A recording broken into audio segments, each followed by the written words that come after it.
Winner by default si PNP Chief General Nicolas Torre III nang di sumipot si acting Davao City Mayor Baste Duterte sa kanilang boxing match for a cause sa Rizal Memorial Coliseum kanina.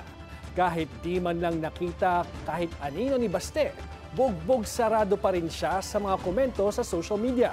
May paliwanag naman si Baste. Narito ang Agenda Weekend Report ni Paulo Barcelon.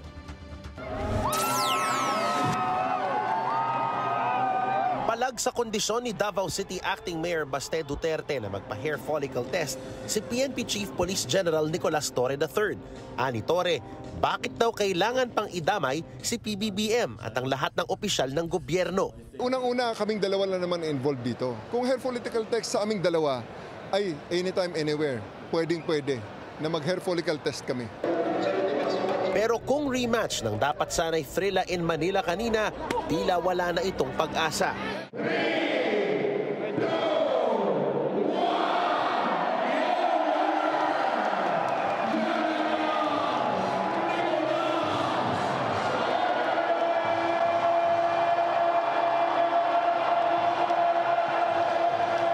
Nanalo sa laban si Torre matapos ma-default si Baste nang hindi ito sumipot sa laban. Marami na akong trabaho eh. So it's, alam na ng netizens yan kung anong ibig sabihin yan.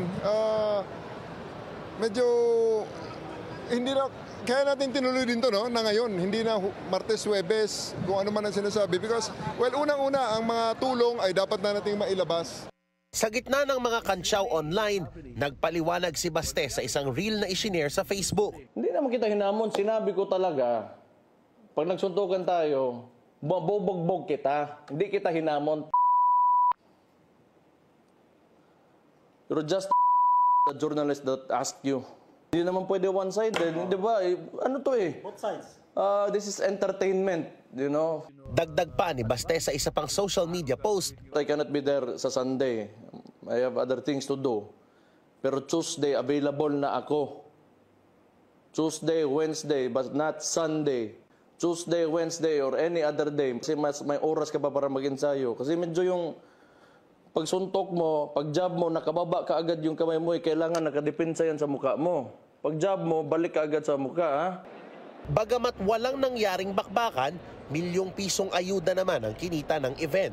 Aabot sa lampas 20 million pesos na pinagsamang halaga ng goods at pera ang nalikom dahil sa labanan.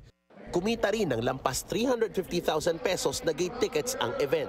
Present din sa ringside sina DILG Secretary John Vic Remulla, NAPOLCOM Commissioner Ralph Calinisan at Philippine Sports Commission Chairperson Pato Gregorio.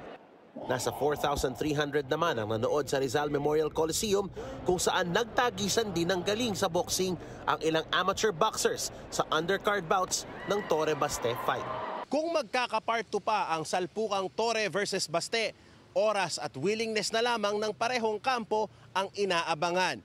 Pero kung si PNP Chief Torre ang tatanungin, focus na lamang daw siya sa kanyang trabaho dahil tapos na ang boxing. Para sa Agenda Weekend, Paulo Barcelon, Billionaire News Channel.